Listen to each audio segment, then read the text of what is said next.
Hi hello അസ്സലാമു അലൈക്കും. അപ്പോൾ അതാ യുദ്ധഭീതി കാരണം നമുക്ക് പുതിയ വർഷം ഓൺലൈൻ ക്ലാസ് ആയിട്ടാണ് പുതിയ വർഷം സ്റ്റാർട്ട് ചെയ്തിട്ടുള്ളത് കേട്ടോ.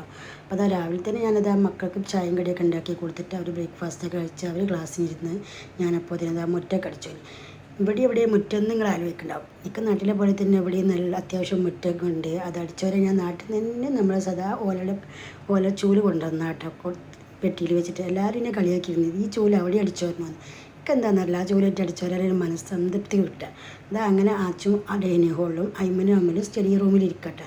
അപ്പോൾ ക്ലാസ്സൊക്കെ കഴിഞ്ഞ് ഞങ്ങൾ എടുക്കാൻ പോകുമെന്ന് വെച്ചാൽ ഞങ്ങൾ ബുക്സ് മേടിക്കാൻ പോകട്ടെ. നല്ല മഴക്കായ കാരണം ബുക്സ് മേടിക്കാൻ പോയിട്ടുണ്ടായിരുന്നില്ല. അപ്പോൾ അതാ നാളെ മുതൽ ഇന്ന് ഓറിയൻറ്റേഷൻ ക്ലാസ് ഇരുന്ന് നാളെ മുതൽ സദാ പോലെ പതിവ് പോലെ ക്ലാസ് കൊടുത്താട്ടോ. അപ്പോൾ ഞാനും ആച്ചും അമലും പോന്നിട്ടുണ്ടായിരുന്നു, അയിമയും പോന്നിട്ടുണ്ടായിരുന്നില്ല. കാക്കും കൂടിയും പുസ്തകം മേടിക്കാൻ പോയി. ഫുജറയിലൊക്കെ നല്ല വെള്ളമാട്ടോ, റോഡൊക്കെ അധികം വണ്ടിയൊക്കെ നല്ല വെള്ളത്തിലൂടെ പോണതിട്ടാ. ഞങ്ങൾ കൽബയൊക്കെ അത്ര ഉണ്ടായിട്ടില്ല ഞങ്ങൾ പോകുമ്പോട്ടാ. അതാ ഞങ്ങൾ ബുക്സൊക്കെ മേടിച്ച് ഇതാ തിരിച്ചു പോരാ കേട്ടോ. അപ്പോൾ അതാ ബുക്സൊക്കെ മേടിച്ച് തിരിച്ചു പോരുമ്പോൾ മഴ ഇങ്ങനെ പെയ്യുന്നുണ്ട്. അപ്പോൾ നാട്ടിലത്തെ അതേ ഒരു ഓർമ്മട്ടാ. ശരിക്കും നാട്ടിലെ ആ ജൂൺ ജൂലൈ പോലെ തന്നെ ഉണ്ട് കേട്ടോ, മഴയും കാറ്റും ഇടിമുറക്കും മിന്നലും ഒക്കെ ആയിട്ട്. അങ്ങനെയല്ല ഞങ്ങൾ വീട്ടിലെത്തി തിരിച്ചു വന്നപ്പോൾ അതാ ഞങ്ങളെ മുറ്റത്തൊക്കെ വെള്ളം കെട്ടിയിട്ടുണ്ട് കേട്ടോ. ആച്ചോ വെള്ളത്തിലൊക്കെ ഒന്ന് ചാടി ഓടി കളിച്ച് അകത്ത് കയറി. ഞാൻ അകത്ത് കയറിയപ്പോൾ കണ്ട കാഴ്ചയാണിത്.